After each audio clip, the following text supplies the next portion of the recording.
السلام عليكم أصدقائي، مرحبا بكم في فيديو جديد سنقدم لكم فيه موعد وتوقيت والقنوات الناقلة بالنسبة لمباراة الهلال ونيوم في دوري روشن السعودي الجولة السادسة.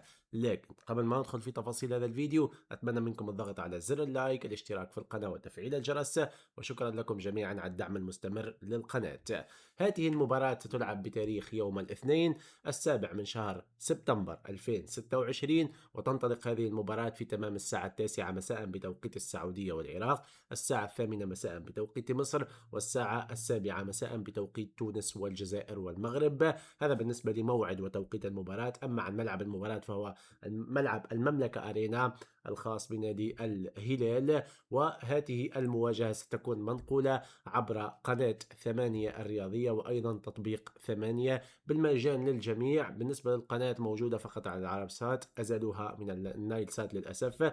هذا كان كل شيء في الفيديو، أتمنى تكونوا استفدتم. نلتقينا إن شاء الله في مواعيد رياضية قادمة. شكرا لكم والسلام عليكم.